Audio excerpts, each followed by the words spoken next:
Good afternoon and welcome to the October 21st, 2019 meeting of the Glendale Parks Recreation Community Services Commission. Roll call. Commissioners Babayan? Here. Everly? Kalfayan? Is absent. Michaels? Present. President Pro Tem Wolfson. Present. The agenda for the October 21st, 2019 regular meeting was posted on the bulletin board outside City Hall on or before Friday, October 18, 2019. Item 2, upcoming council agenda items. Thank you.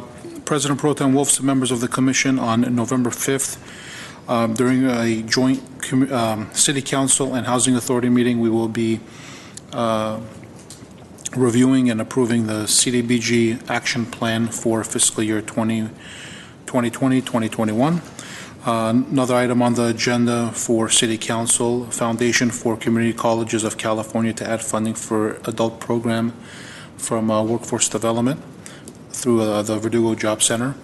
And the third item is additional Measure H funding that we received for fiscal year 1920 in the amount of $506,000. We would like to take that to Council to appropriate the funds. Next item. Next is item 3, Commission staff comments.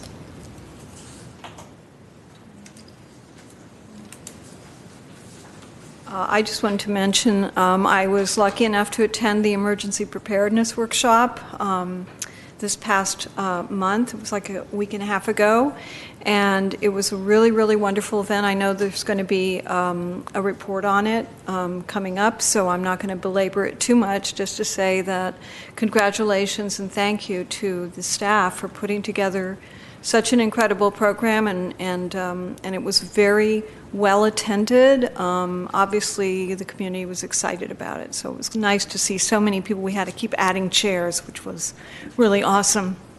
So thank you very much. Next item. Actually, under this item, if I may, President Pro Tem Wolfson and members of the Commission, I do have some events to announce that are upcoming. On October 23rd, we have the 3rd Annual Disability Resource Fair taking place at Verdugo Job Center from 10 a.m. to 12 p.m. We have a CDBG Advisory Committee meeting this Wednesday, October 23rd, here in the Council Chambers at 3 p.m. Club Maple is having their Halloween party on October 24th from 5:30 p.m. to 8 p.m. at Maple Park Community Center. We have a tea night out on October 25th from 5 p.m. to 9 p.m. at Pacific Community Center. Also that evening, there's a tea workshop entitled Know Your Rights at 6 p.m. at Pacific Community Center. We have a Friday night lecture entitled Big Felines of the Foothills on October 25th from 6:30 p.m. to 8:30 p.m. at Brand Studios in Brand Park. My Play Club by Shane's Inspiration will be held at Maple Park's all-inclusive playground on October 26th from 10:30 a.m. to 1 p.m. One Glendale is having their Flag Football Championship Day on October 26th from 2 p.m. to 4 p.m. at Pacific Park. And Trails and Open Space is offering Creepy and Crawly Critters Campfire program on October 26th from 6:30 p.m. to 8:30 p.m. at Dukmajan Wilderness Park. The seniors are having a special Halloween celebration on October 31st from 10 a.m. to 1 p.m. at the Adult Recreation Center and at Spar Heights Community Center. A hike and class is being offered entitled Get the Dirt on Plant Propagation on November 2nd from 9 a.m. to 12 p.m. at Dukmajan Wilderness Park. The Glendale Health Festival will take place on November 2nd from 9 a.m. to 6 p.m. and on November 3rd from 9 a.m. to 2 p.m. at Pacific Community Center. We have another tea night out on November 8th from 5 p.m. to 9 p.m. at Pacific Community Center. Riverwalk Workday will take place on November 9th from 8 a.m. to 12 p.m. at Glendale Narrows Riverwalk. Glendale Services Connect Day will take place on November 15th from 10 a.m. to 2 p.m. at Central Park. We're offering a Friday night lecture, Birds of Prey, on November 15th from 6:30 p.m. to 8:30 p.m. at Dukmajan Wilderness Park. A Wilderness Workday will take place on November 16th from 8 a.m. to 12 p.m. at Dukmajan Wilderness Park. And we have a Maple Inclusive Play, MIP Day, on November 16th from 11 a.m. to 1 p.m. at Maple Park's All-Inclusive Playground. Shinto Spirit and Native American Wisdom, it's a talk on November 17th from 11 a.m. to 1 p.m. at Brand Friendship Garden and Tea House. And then we're back here for another commission meeting on November 18th at 2:30 p.m. Thank you. Thank you. Oral communications. I don't have any cards. So next would be item 5, consent items. At A is approval of the minutes of the commission regular meeting held on September 16, 2019. I'll move the minutes. Take roll call. Commissioners Babayan, Abstain. Eberly? Kalfayan is absent. Michaels? Yes. President Pro Tem Wolfson? Yes. Thank you. Item 6, action items. At A is Mosaic Art Project at the Dukmajian Wilderness Park through the Glendale Parks and Open Space Foundation. At 1 is a motion to note and file the report regarding the project. Thank you. President Pro Tem Wolfson, members of the commission, a few months ago, our friends over at the Glendale Parks and Open Space Foundation reached out to staff and asked if we would be interested in a Art in the Park project at Dukmajian. They will like to use this as a fundraising opportunity to fund the Glendale Parks and Open Space Foundation. Funds will be used for additional trails and open space programs, funding of the barn, the Nature Education Center, programming at the Nature Education Center once when the project is completed. So basically, we did meet with them a few times. We did meet with the artist, and they would like to work on a mosaic which depicts the Dukmajian Park, the 700 acres of open space, the nature and wildlife living in our mountains at the Duke. Funds raised, like I mentioned, will support the Trails and Open Space program, the number of programs that Iris had mentioned earlier that occur at the Duke. The naming component will also be basically supervised by GPOSF. The arrows on the slide depicts where the naming of all the sponsors will be. We would like to make this a community project. There won't be any general funds or city funds used for this project. It'll be all used, it'll be all spent on by sponsorships. We did go to City Council on October 1st. They approved the art project with the sponsorship naming component of the project, and today we're coming to the Parks Commission for a motion to note and file. If there's any questions, I do have Hannah, who's the artist, who will be the artist, and I also have Michelle Machikian, who's a GPOSF board member, to answer any questions. I do have one question. As far as the construction of the mosaic, is it going to be tiles? I'm concerned about the durability. Sure. Please state your name for the record. Hello, my name is Hannah Maximova. I own Zoe Mosaics. I do mosaic murals. I've done 15 of them. This would be my 16th. This project will be composed of stained glass, fused glass, which is melted in a kiln, and unfused stained glass. And it's in cement. The grout is a cement. It's incredibly durable. My projects stay up. Unless the wall comes down, the project stays up. So the individual pieces, for example, the leaves, is that one piece that is grouted in, or are they square tiles? How is it constructed? Okay, the way these projects work is I buy big sheets of stained glass in different colors, and then that's cut into the various sizes and shapes. Some elements could be up to this large. Other elements will be very small. It depends on the region of the mosaic.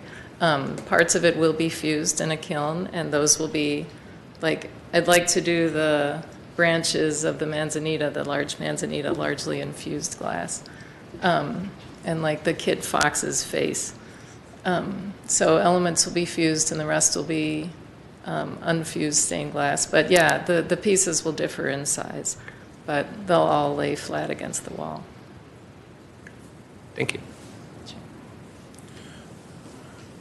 President Pro Tem Wolfson, members of the commission, Hannah just, well, not just, about a year ago completed a project over at Franklin Elementary, and that depicts the LA River. Wow. And since Franklin Elementary is close to the LA River, this is what it looks like over there. So we're very excited about the project. We are, when I say we, GPOSF is looking for sponsorships. So if anyone is interested in sponsoring tiles, naming tiles, they can contact Glendale Parks and Open Space Foundation. So, and they have all the pricing and all that stuff, or how much? They're working on a sponsorship package, yes. Thank you for showing that second image. It explains the construction a lot better. I have a quick question. Is the Arts and Culture Commission at all involved in this, or is it like a? We will be taking this project to them within the next couple of months. We're hoping probably January or February. Nice. It looks very good. Well, I think it's beautiful, and I think I would like to move to approve or note and file the report regarding this project. I'll second. I'm sorry, Madam President Pro Tem, I would suggest that someone else do Excuse me. make the motion as current Pro Tem President. You You raised that table. I'll motion to note and file the report. Thank you. I'll second. Thank you.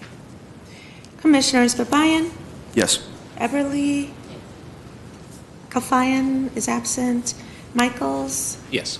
and President Pro Tem Wolfson. Yes. Thank you. Item 7, reports information only at A, Civic Auditorium Annual Report.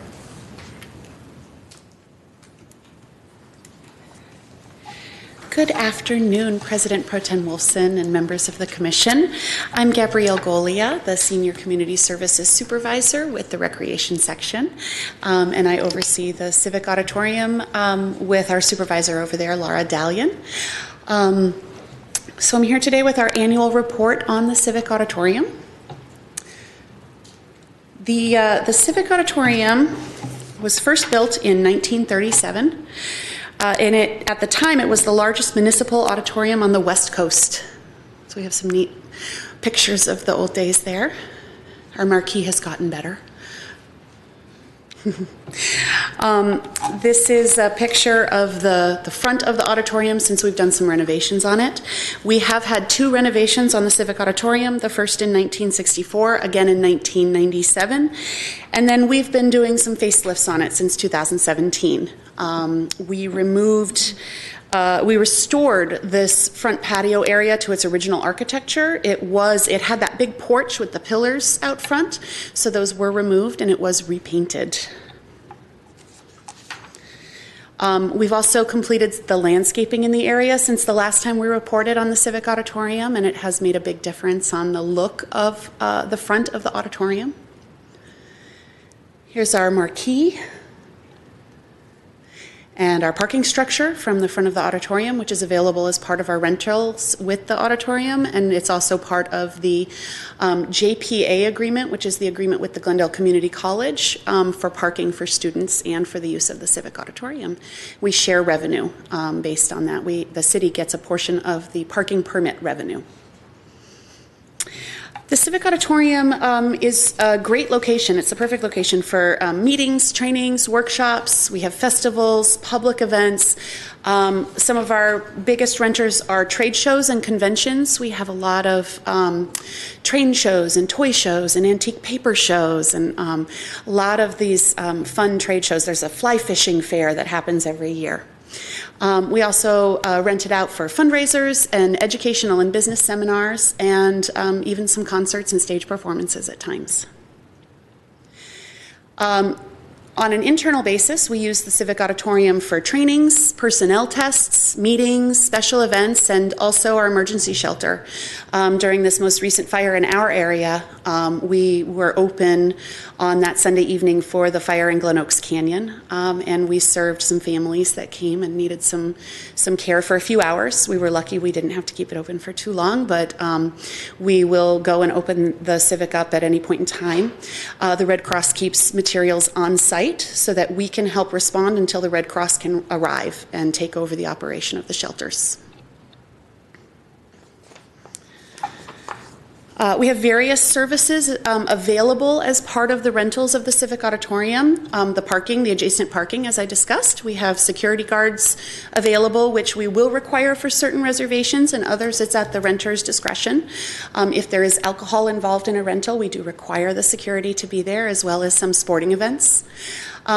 We require insurance for our rentals, and if the renter does not have the insurance, we can also offer them a service to purchase insurance through one of the city's contracted vendors. The building is ADA accessible. We have some AV services, Wi-Fi. We have 2 commercial kitchens, and our supervisor over there can assist with event planning and management and logistics. Our upper auditorium is 11,000 square feet. We have hardwood floors, an open layout, a full stage, skylight. We also have the kitchen up there and the foyer and the terrace room, which are available as prep rooms or breakout rooms, depending on the type of activity that's going on. And our garage parking structure is the designated parking for this level. Here's a couple of pictures of some various layouts at the Civic Auditorium based on different rentals.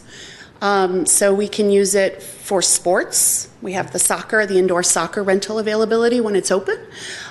We also set it up for auditorium and banquet, and then the sporting events if someone is wanting to rent for that. Our lower auditorium is 13,000 square feet. We have that sunken parquet floor area in the middle. We can accommodate up to 600 people for dinner dances and banquets and exhibits.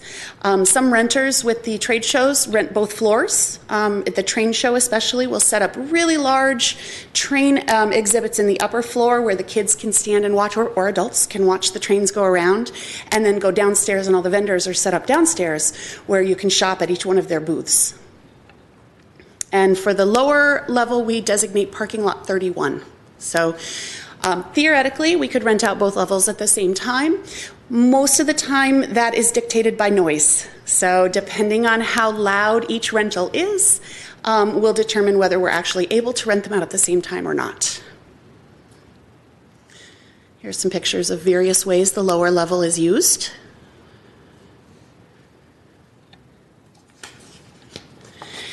Our revenue sources in 2018 and 19 came from our parking lot, our facility rentals and equipment, and filming fees.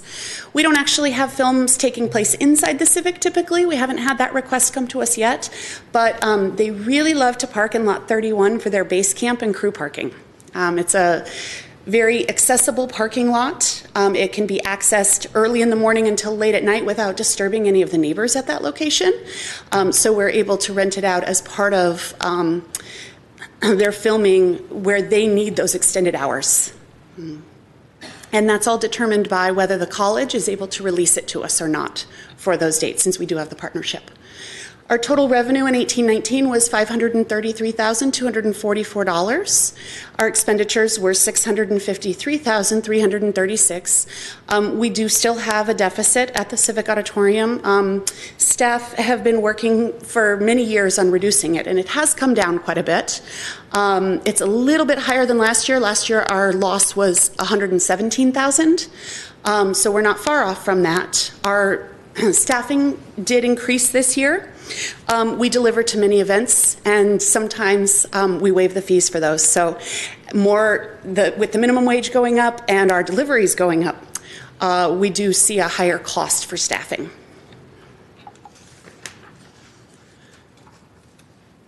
And here's a chart showing last year compared to this year, so you can see where our expenditures increased. As you can see, the big increase in expenditures was the salaries and benefits.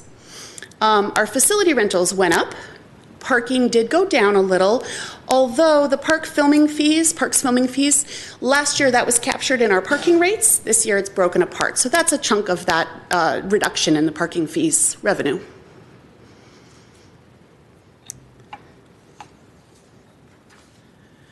And so we have a brochure that we have put out, and it's online on our GlendaleCivic.com website. We advertise through the website, through our brochure. We have the electronic marquee on Verdugo Road that we advertise all of the upcoming events at. We also put our brochures out at our marketing booth. We hit all of the special events, school activities, back to school nights, everything like that with our marketing booth. And the Civic is included in our advertising at all of our marketing booths.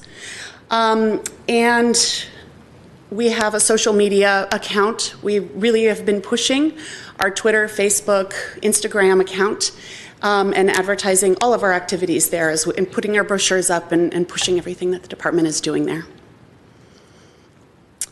Here's a couple pictures to wrap up of various Civic Auditorium events. As you can see, it's both upper and lower. We even have used the parking lot for a circus fair. This is a couple of years old, quite a few years old actually. More recently, we use the parking lot for the Christmas tree lot. Every year you probably see that it's rented out, and that is a very consistent source of revenue for us.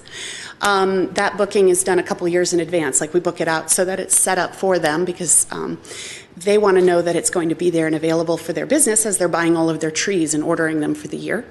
And we also rent it out to the Harley-Davidson motorcycle training group on the weekends. So the college doesn't use that lot very much on the weekends, and so we're able to rent it out for consistent revenue. And that's a California Highway Patrol certified class, and they come out and teach their students how to ride motorcycles safely. And we are available for anyone watching or members of the commission. You can call the Civic Auditorium at 818-548-2787 to check on availability or visit our website. Thank you. I'm happy to answer any questions. Well, as someone who does rent the Civic with a different organization, I'm happy that the Wi-Fi was enabled in that facility that does facilitate credit card processing, other things that are needed. I do have some questions about the interior improvements. Yes. Last year when we rented it, we tried to use the projection screen and the projector.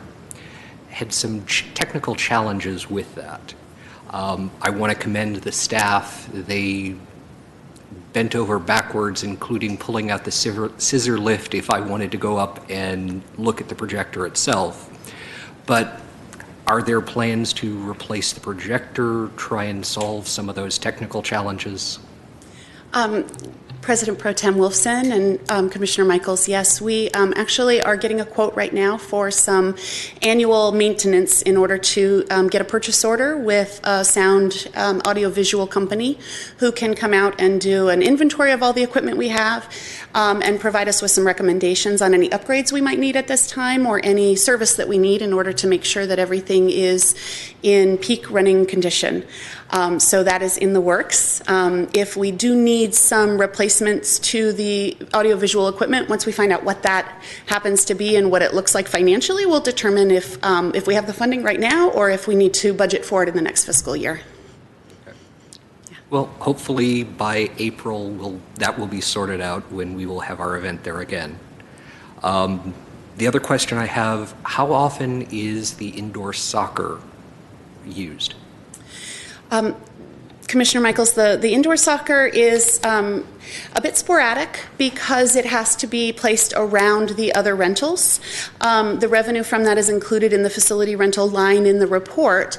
It is used a couple of nights a week, I would say every few weeks, so maybe 4 nights a month is how often we have it in there. It is a challenge because the events that are on the weekend sometimes are so big that we have to load in and start preparing for it as early as Thursday, and then wrapping up from it where they wrap up on Sunday evening and our staff are loading out on Monday and Tuesday, which really only leaves Wednesday for soccer. So we're plugging it in here and there as it is available. Okay.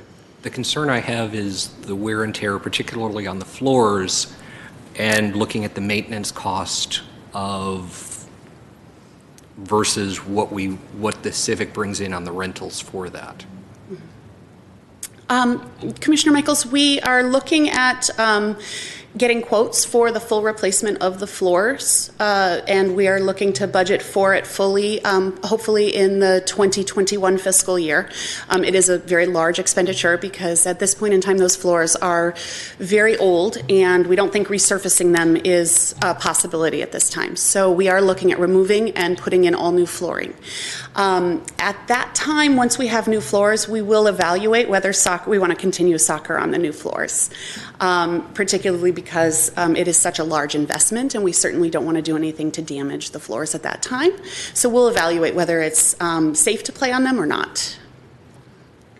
Thank you. Thank you. Raises a question for me, in addition to another question I had, which is the replacement floors, are these also hardwood and the same materials as are in the auditorium now, or what's going on? Sure, President Pro Tem Wilson, we are looking at like-for-like replacement at this point in time. We definitely want to keep the historic feel of the building, so we are looking at getting quotes for hardwood floors. Okay, thank you. Yes. I had one more question, I guess, does anybody else? Okay. I was wondering a little bit about the joint power agreement that's in place. I've not seen it.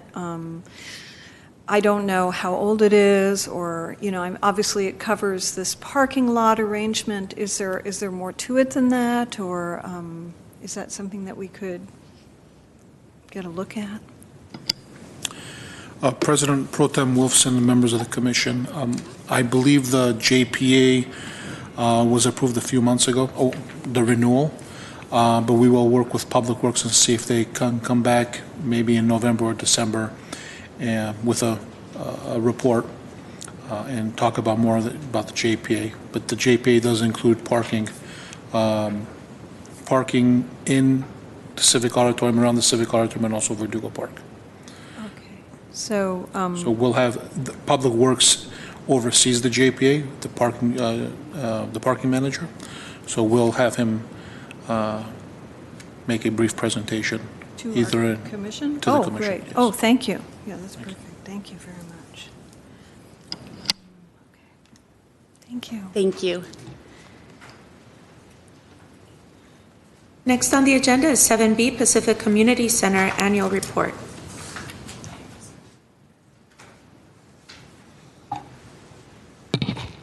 Good afternoon, President Pro Tem Wolfson, members of the Commission, city staff.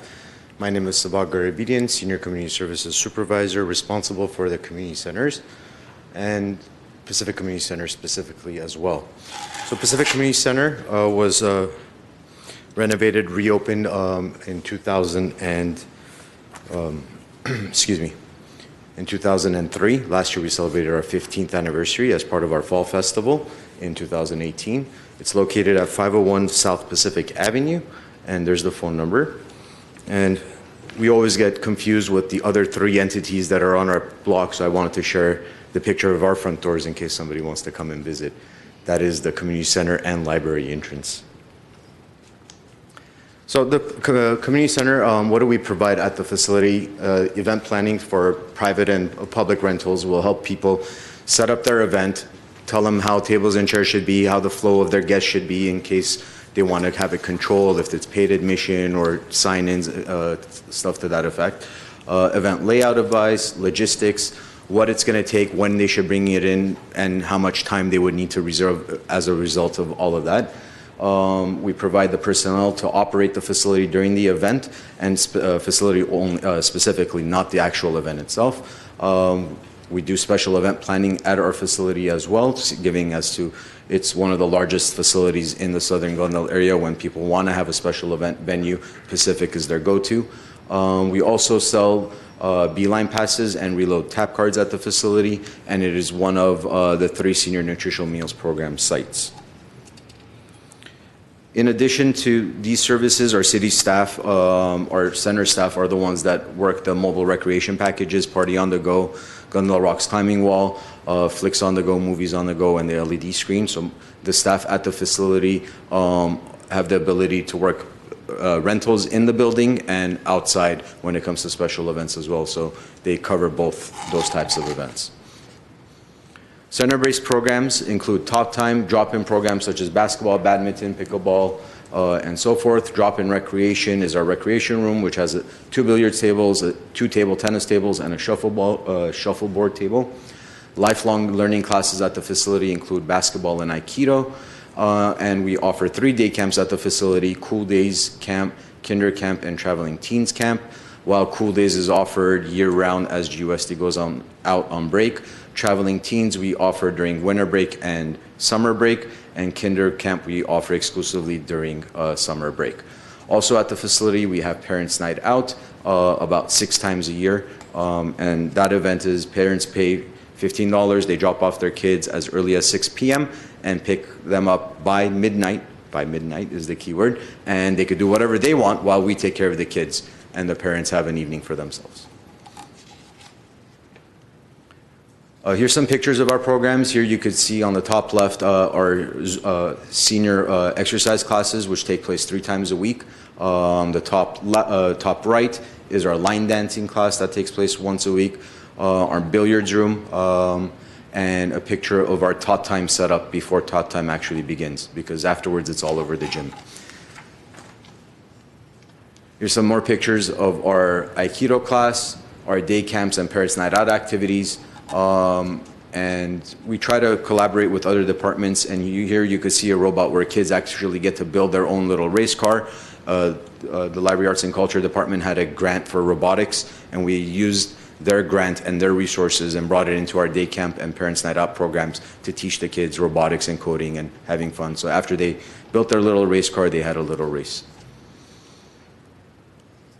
Moving on, other programs operated at the facility. It's not just the facility itself. Youth and Family Services is housed there. Our STAR program is housed out of Pacific Community Center. We do have our nutritional meals program 3 times a week, and our One Glendale after school sports program is there as well. So there's essentially 2 sections that operate out of that facility, and we do a really good job in making sure that the overlap and the need for space is coordinated and everybody's accommodated. Other community collaborations include Glendale Adventist Hospital and CHLA Kids Grant. They also do senior Zumba once a week free of charge, and right after Zumba they'll provide a healthy cooking class. And then Glendale Community College, in our partnership with them, we offer 2 classes or 3 classes: an improv class, an ESL class, a contemporary world issues class. For these classes, seniors sign up through Glendale Community College's Garfield campus, but we're the site where they actually attend class. So here's a picture of our Adventist Zumba class. It's a free class, it's more popular than the other ones. A picture of our ESL class, and then a picture of our Contemporary World Issues class. ESL takes place Monday through Thursday, while the Contemporary World Issues class takes place once a week. Out of that facility, we also offer special events year-round, which include National Night Out, all-day camps Let's Play Day. During 2018-19 fiscal year, we had this Comprehensive Community Health Center's Back to School Fair at the facility, Rummit Sale, Health Festival, various One Glendale Championship games, Spring Extravaganza, Cesar Chavez event, and basically, like I said, it's the largest facility in South Glendale, inclusive of GUSD properties, so we get a lot of people using the space for special events. Here's some pictures from those events: Extravaganza, One Glendale Championship, Cesar Chavez, and our Fall Festival. Coincidentally, our Fall Festival for 2019 was 2 days ago, so that was fun. So indoor facilities include 5 meeting rooms: the conference room, Sycamore room, Oak room, Redbud room, and Arts and Science room. Of course, multi-purpose use, multi-use gym A and B, a computer lab, a recreation room, and a kitchenette. Here's some pictures of those rooms, whether it's the conference room, Sycamore room, Oak room, where we have our meals program, and the terrace upstairs. Here's some pictures of our rooms downstairs, whether it's the Redbud room, Arts and Science room, or the recreation room. Here's a picture of the gymnasium split in half and full, no divider. And without the divider, we have accommodated up to 650 guests seated, no dance floor for the State of the Schools breakfast in the past. So when people ask how big is it, it's big, 650 person big. Outdoor facilities at Pacific Park and Community Center include the multi-purpose field, 2 picnic shelters, the Little League baseball field, a multi-use basketball court / pickleball court, and of course we have the playground, splash pad, and the terrace. Here's some pictures of those facilities. 2 picnic shelters accommodate about 50 guests per shelter. Our Little League baseball field, and our multi-purpose soccer field or multi-purpose field, primarily used for soccer, and then our One Glendale flag football season uses it as well as one of the fields for their games. Fiscal impact. So the community center is funded out of 2 accounts, the general fund and the special revenue fund. Here you can see the expenditures, the total expenditures for 18-19 in comparison to 17-18. And that number grew about $22,000. And here is a outlook of the special revenue fund. This slide is the revenue from that fund. And there's the expenditures for that fund. And at the bottom, you'll see the line total. Slight decrease in the amount of revenue we generated in comparison to last fiscal year. Not slight, significant for me. But.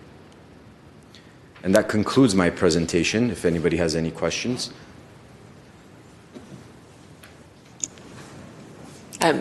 So my family has taken part in so many of these activities, and I just think what you do at the community center is amazing and a tremendous asset for the community. I was curious, I just noticed that salary costs have gone down significantly between the 2 years, and I was wondering why. Under this one? Yes. Yeah, so we had a vacancy in our full-time salaries during that fiscal year, so we just never, that would turn into savings. In comparison, that should be the same for our enterprise expenditures as well. In full-time salaries, it was a decrease, but we had to make up for it with our part-time salaries to make up for that vacancy. Thank you for explaining that. I was going to ask about that. I know you have a good number of volunteers that come out. The Fall Festival, there were a great number of volunteers this weekend that made that event very well. I do want to go ahead and thank you and Mr. Panosian for giving photography classes. Talking with the staff this weekend, they were taking photos to including going up on the upper terrace to take pictures for the dance routine. So the photography continues to improve. Thank you. Thank you. I actually made it a point. I was out of town for a week. I said, please, no more tilted social media pictures. Hold the camera nice, straight, and level. It doesn't translate during commission meetings the way we want it to. So I'm glad they got the message. But I will commend you for all of the events. The events that I've attended there have been well attended. This Fall Festival seemed to grow a little bit more. So the events continue to grow, and I offer my compliments. Thank you, Commissioner. Thank you. Thank you. Sorry, one more question, Sebek. I was just wondering about the relationship with Edison, and I know we use the Edison playground during camp, and can you explain the relationship a little bit more? Sure. President Pro Tem Wolfson, members of the Commission. So the facility is under a joint use agreement. The joint use agreement is between Edison Elementary School, GUSD, Library Arts and Culture Department as it relates to the library, and Community Services and Parks Department. So the agreement with some of the spaces is that the school uses it until a certain time, Monday through Friday, after which the community center and the city takes over after that time. So the shared spaces are the arts and science room, which is our hub for our day camp program, which the school uses Monday through Friday from morning until 4 p.m. And it could be as early as 6 a.m. in the morning, 5 a.m., whenever they need to get in. But after 4 o'clock, if that space needs to be reserved, we take on the reservation, and the customer would have to reserve it through us. It's the same with the computer lab in terms of schedule and timing. It's the same with multipurpose gym B, I should say, which is school side gym, the side that has the actual stage. So Monday through Friday, they would reserve it through us. As it relates to the playground slash covered lunch shelter, that is exclusive use by our department's programs and our department programs only. So when the school is out on break and we have our day camp program, that joint use agreement allows us permission to go use those lunch shelters and the playground to accommodate our day camp program, with the understanding that we leave it in better condition as we receive it, which is when we enlist parks maintenance staff in getting it pressure washed, cleaned up, and ready to go before school starts, and return it back to them. So that is the agreement that basically comes into play.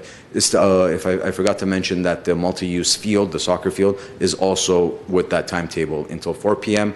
They get to use after 4 o'clock, and nights, weekends, etc. Obviously, it's on the city to use. So we don't pay for that, and it's actually because of that that we could accommodate the number of kids we could accommodate at Pacific Community Center, and it's those limitations that will prevent us from getting bigger and bigger, because that camp is extremely popular during the summer season. But having it be an indoor and outdoor camp, we could only accommodate what we have indoor, not necessarily outdoor, because that's why the parents come to Pacific, because of that indoor-outdoor flexibility that we have. I hope that answers that question. Thank you. Thank you. Next item, 7C, Sports Complex Annual Report. Good afternoon again, President Pro Tem Wolfson, members of the Commission. So along with my duties with the Civic Auditorium, I also oversee the Glendale Sports Complex. So I am here to present our annual report on the Sports Complex. Our Glendale Sports Complex was built in 1999, and we have reservations and programs operating on a daily basis. We do have reservations out there 365 days a year. People do like to rent on Thanksgiving, Christmas, and New Year's in order to get some exercise in during their holiday eating festivals. So it is a popular location. We're open daily from 7 a.m. to 10 p.m. On holidays, we do close if we don't have reservations, simply because the staffing costs are increased. It's very difficult to find staffing on the holidays. We do have the Adult Slow Pitch Softball League, basketball leagues, sports tournaments. There's a master's soccer program, and we have a hiking trail that runs around the Glendale Sports Complex as part of our overall facility. Our basketball program and some of our softball programs are operated off-site, but the staff who run them are located in the offices here at the Glendale Sports Complex. At the complex, we have one artificial turf baseball field, which is also a U12 soccer field now. We have two softball, baseball combination fields. They're technically softball fields, although one of them has base pegs and a portable mound so that we can offer baseball practice on it, because we are baseball field short in the city of Glendale as far as the number of teams we have looking for baseball practices during their season. We have two artificial turf soccer fields. Those are the full-size fields, a community meeting room, and an outdoor patio and snack bar. And if you look at this picture, you'll see that it is, we still have the yellow color on our building. It's actually not that color anymore. We're just wrapping up on some renovations up there. And so it's now a gray and maroon and blue color scheme.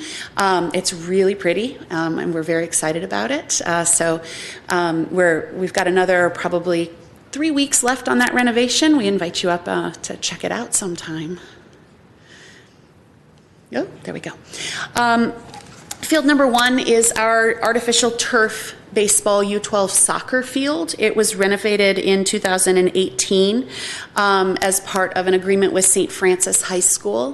They paid for the renovation, and we entered into an MOU with them in order to allocate field time to them during their season at no cost, and then off-season they do rent it from us, and they get priority booking during their baseball season for the high school. And the rest of the time, outside of their regular practices and games, it's the city's to rent out for both baseball and soccer.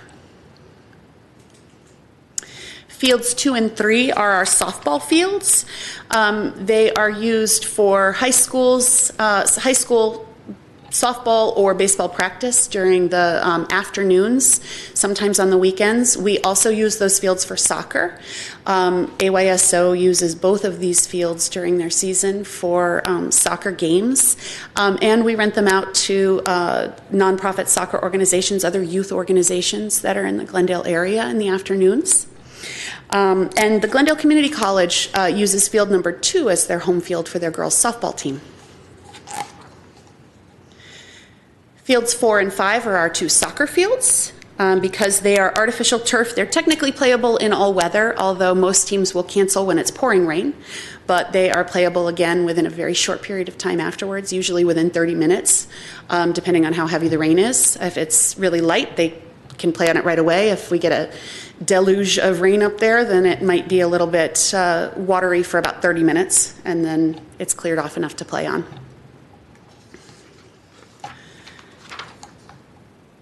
The construction on our Mountain Dew and Catalina Verdugo Trail was back in 2012, and it opened in June of 2013.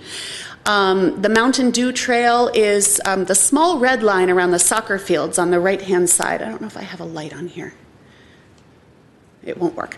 The red line around the 2 soccer fields is the Mountain Dew Trail. Thank you, Iris. And the yellow line is our Catalina Verdugo Trail. It's approximately 2.25 miles. It starts and ends in the Glendale Sports Complex parking lot. So it's a nice little loop that you can do. And we get a lot of bicyclists up there as well. Staff at the Glendale Sports Complex handle reservations for all of the fields at the complex, plus the 12 outlying athletic facilities that are listed there. We used to include Stengel. Well, Stengel's up there. GUSD does currently handle the majority of the scheduling at Stengel Field, although we do have input in making sure that the youth groups and the schools all get equal time or their fair share of time on the field.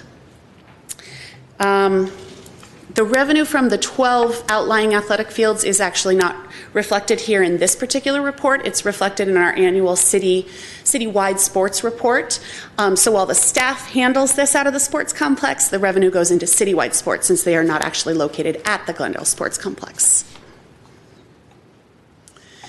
Rental revenue in 2018-19 was $460,302, and that's from field rentals at the Glendale Sports Complex specifically. This was down about 8% from last year, and we blame it on the rain. We had 27 rain-out dates on the soccer fields because of how heavy the rains were last year. And that resulted in approximately 48 rain closures on the softball fields. So the grass and the clay takes a lot longer to dry than the artificial turf. As I said, we can get back on within 30 minutes when the rain is over on the artificial fields, but it can take a week sometimes to dry out those softball fields. So that is the direct reason for this drop in revenue, because we do refund customers when they're rained out. We offer the Adult Slow Pitch Softball League at the sports complex. We have the men's league on Tuesdays through Friday nights, and co-ed is on Sunday afternoons and on Monday evenings. In 2018-19, we had 382 teams registered in the league. This is down a little bit from last year. It's not down because of a lack of interest in it. We have given up a little more field time to the youth in Glendale because we also play these leagues at Montrose and Glorietta. And the city gave up 2 nights this year to one of the new girls softball leagues for youth in Glendale. As they're growing, it's a new organization, they need more time. So we did give them a little more time, which results in fewer spaces available for our teams. So we turn teams away, especially Tuesday through Fridays. The men's teams are always clamoring to play on their night. And unfortunately, we have to ask them to either play on another night, or sometimes we just have to put them on a wait list. The programs we offer at the complex the only program we really offer that is a drop-by program is the Master Soccer program.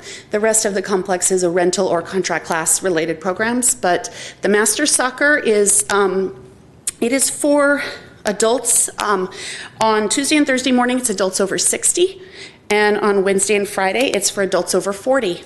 And the fee is an activity card, which is $25 for under 60. Is it 65? I'm sorry, I'm blanking on that all of a sudden. And then $10 over 65. And then it's $2 per day to play. So it's a low-cost drop-in program. It is a casual program. We don't have referees on site. We have a staff person out who collects the fees from the participants and makes sure that they have an activity card on file. But otherwise, it is just a casual game of play. It is a popular program. We had 98 unique participants in the program, so those are 98 activity card holders. The average participation was 19 per day. That's down from the previous year, although we think that the World Cup soccer had created a little bit of a frenzy in the spring of last year, spring and early summer, and it kind of died off. 19 was our average the year before, so we think 19 is about the average that we see on a daily basis regularly. It was just that last summer we had a peak in participation. So our revenue sources for the Glendale Sports Complex, as you can see, field rentals is our driving source of revenue, followed by the sports leagues, and then we have activity cards, which is that master's program, and film permits. We did have expenditures of $904,713,000 this year, so we had a loss. We showed a loss of $276,461 this fiscal year. I'll go back. Our staff costs did increase this year, and that's one of the driving costs, and that the facility building maintenance costs. Public Works began charging the departments. We saw a little over $100,000 per year being charged to us for building maintenance costs. And that started the previous fiscal year. It was an internal service cost from them to us. So that was a good chunk of this loss that we were reflecting. We also moved the cell phone tower revenue from this account and into the parks maintenance account. It used to be reflected here, and all the revenue from the cell phone towers in the previous fiscal year were moved over to park maintenance. And then the staffing, I think I mentioned it's up by about 22% this year. The biggest chunk of that was due to maintenance costs. We did do some work on field number 2 during this fiscal year in this reporting period, and the costs for that were charged directly to us. Plus, overall, the maintenance staff and I share all of the costs, and the revenue covers both the operating costs for both sections. Our community outreach is our department newsletter, the city's webpage, and word of mouth. We advertise through these sources, but we have a wait list of people looking for soccer fields, so we don't have to advertise it very heavily, to be honest. It's a very popular location because it's the only 2 full-size soccer fields that the city of Glendale has. The rest of our fields are smaller, so we have a large number of people looking for those, and the softball program is a very popular program. So those are the 2 biggest programs that we have going on up there. And that's it. I'm happy to answer any questions.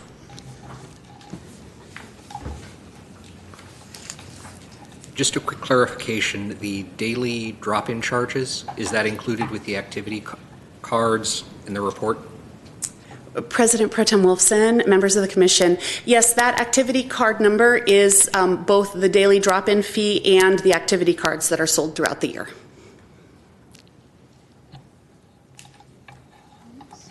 Thank you. Thank you very much. Next on the agenda is 7D, Section Activity Reports at 1, Park Services. Good afternoon, President Pro Tem Wolfson, members of the Commission. We will be reporting on the activities for the month of September. Our crew completed 123 work orders, total labor hours of 1,064, 78 work orders completed by groundskeepers, and 45 by the irrigation repair crew. We have a couple of projects we'd like to highlight for you this month. First one is at Car Park. If you recall, last month we showed you improvements over on the turf area and said we have some additional landscaping that we plan to do in the northern end. This is the northern entrance of the park.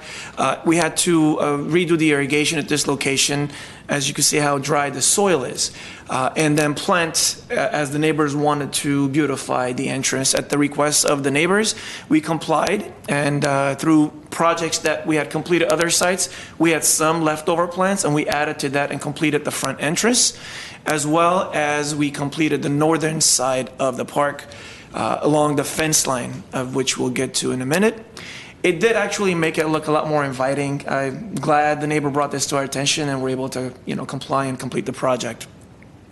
And the shots here could use a little help, Commissioner Michaels, if they should have taken it a little further out. But these are unique plants at the northern end. It will cover up the little open space we had at the fence line, so that now the neighbors on the driveway to the north will not have to come directly see inside the park, and vice versa, have a little kind of blocked landscape in that area. We also did some improvements at Palmer Park. We started with the turf area. This area, even though it's not a designed soccer play, we see activities and individuals get in there and do play during the day. So it does compact the turf. A part of our effort ongoing, a lot of our facilities with the compacted turf, is to aerify. Aerifying is simply putting holes in the turf. It's a machine that goes around and put cores and takes out cores from the turf, opens it up. And even though we leave the cores onto the field, it breaks down after you mow it. It becomes, just recycles itself back, just nature intended it to do. It does open up the turf, allows it to breathe more water and more oxygen goes in. And so the turf will see, a little healthier, become healthier, and it'll start absorbing more water, more oxygen, and be greener in the coming months. So with that aerification, there was also an area we mentioned that we're clearing up to do some additional turf. These areas had some landscape that weren't surviving. People were walking through it, and we felt it best to take out the landscape, readjust the irrigation into pop-up sprays versus the tubing that we had in these areas. And after we leveled it and rolled it, we brought in sod.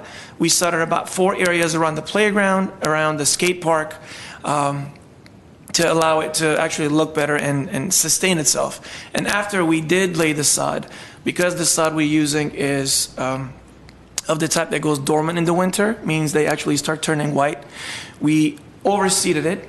And with the overseeding, we'll be able to get 2 different types of turf growing. In the wintertime, it'll look green, and in the summertime, spring and summer, when the Bermuda kicks back in, we'll continue to have, solid green turf.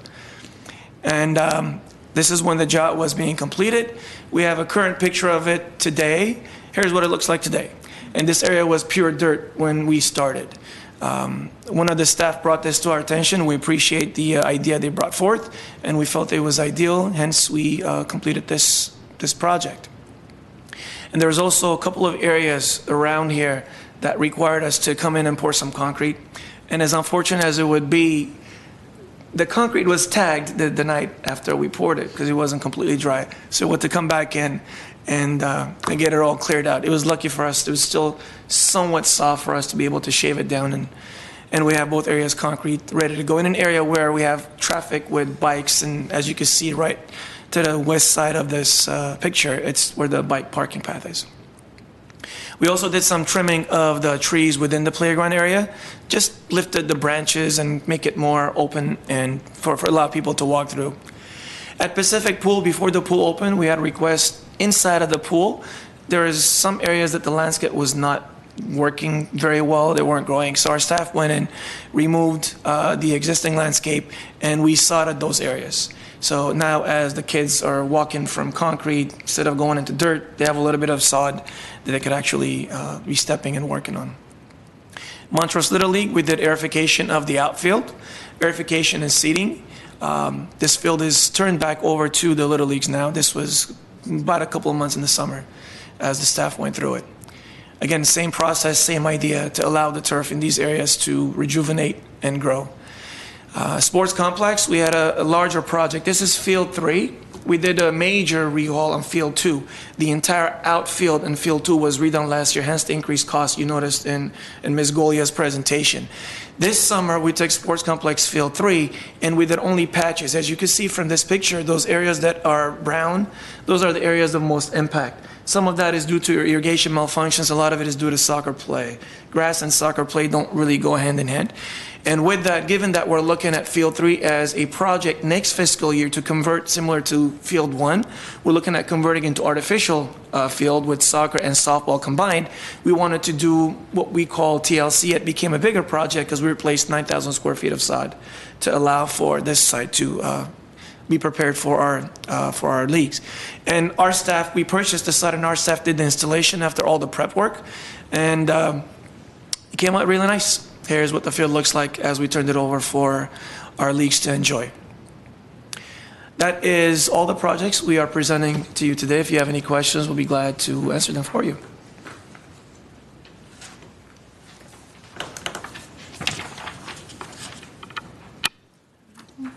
Thank you. Next on the agenda, 7D2, Recreation and Community Services. Good afternoon again, members of the commission. My name is Sabah Garabedian, Senior Community Services Supervisor, and I'm going to go over the monthly activity report for recreation and community centers for the month of September. In this report, we included some stuff in October that took place in early October as well. The first event I wanted to get started with is our emergency preparedness event. That was in collaboration with the Senior Services Committee and other departments. It was held across the street here in the Police Community Room on Saturday, October 5th, 2019. The event attracted about 130 participants. We had two guest speakers during the event. One was a pharmacist who spoke about managing medication in the event of an emergency, and the other one was a member of the Glendale Federal Credit Union who spoke about money management during a disaster. Participants were able to ask them questions throughout the event.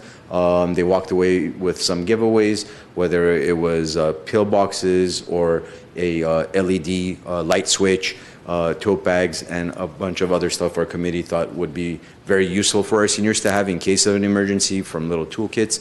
And then the event also featured preparing for an emergency based on what to do each month, what to focus on each month. So here you can see in the picture, in February, store enough water for family and pets. That's something that you should do in the month of February, where June it's something else. And I'm just going off the pictures that we could see here. And that was something prepared by our Glendale Fire Department. So we asked our colleagues to help present the same material during the event. Again, the event was as part of the senior needs assessment conducted in 2017 by the department, and there were 6 goals, one of which was providing a emergency preparedness event for our seniors.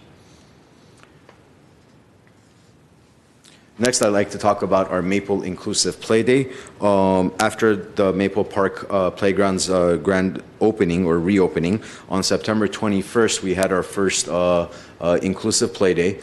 This is once a month on the third Saturday of each month. We, using the playground as an opportunity for these families to come together, staff also provides additional crafts and activities, and it's an opportunity for parents with kids with special needs to come out and enjoy the playground, talk to each other, and basically network and share resources and stuff like that. And the program basically encourages inclusion through play.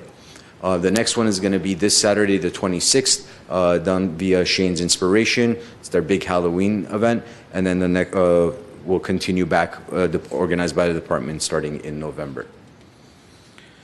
During the month of September, our community centers had their usual activities, such as our billiards tournament, ARC featured, wellness hearing check with Connect Hearing. Metro also visited the Adult Recreation Center, promoted their On the Move Seniors program, which basically takes senior volunteers and takes them around LA for basically tours and excursions and stuff like that using public transportation.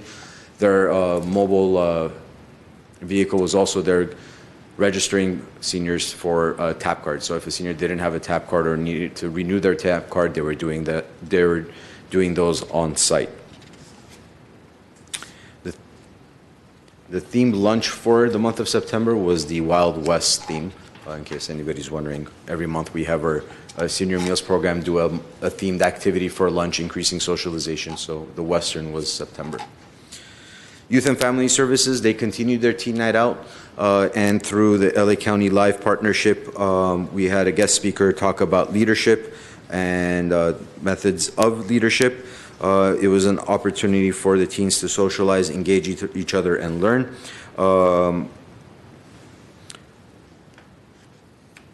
Teen night out, our volunteers assisted with various programs, which also included programs at Downtown Library during Tech Week and their presentations. Our Youth and Family Services section staff also visited the various middle schools here locally and promoted all the programs and services that Youth and Family Services has to provide, as well as department programs and services. As it relates to One Glendale flag football season's about to end, and in addition to the regular weekly practices and games, they have two different excursion opportunities. We'll talk about one of them here shortly. The first one, though, however, or the second one in terms of chronological order, is them attending the We Go to College Career Fair at the Rose Bowl, followed by a UCLA versus Oregon State game. They saw a lot of touchdowns during the game. Unfortunately, UCLA lost the game. But we took about 40 kids and 10 staff to the game, and the kids were really happy. And the purpose of the sports experiences is to tie these children with the program and see if you continue sports, if you're good in the classroom, if you have good civic engagement, it can lead to something else possibly. And it might not be a scholarship. It could be some college sports of some magnitude, but it can go somewhere, and it's an encouragement for them to see what the end product could be as a result of continuing after One Glendale ends for them. Our STAR program, their monthly excursion was to the Zone, which was a laser tag place, followed by lunch. The September's themes included focusing on sportsmanship, speaking clearly in front of a group, leadership, and impressionism. They were learning about impressionism as they're going to go to the Norton Simon Museum here sometime this month. Our Trails and Open Space programs continued. We had a medicinal plant hike on September 7th with 41 participants. Participants discussed how some of the brush and trees found in our hills and mountains are used in traditional Chumash and Chinese medicine techniques. They also learned how to make a healthy smoothie using paddle leaf and prickly pear plant. The section also offered its monthly Riverwalk and Wilderness Workdays. Coming back to One Glendale, the other excursion that our program participants went to was the Glendale Outdoors or GO program. That was on September 28th. We had about 28 participants in the program. They met with Chris DeGroof, who is from the Southwestern Herpetologist Society.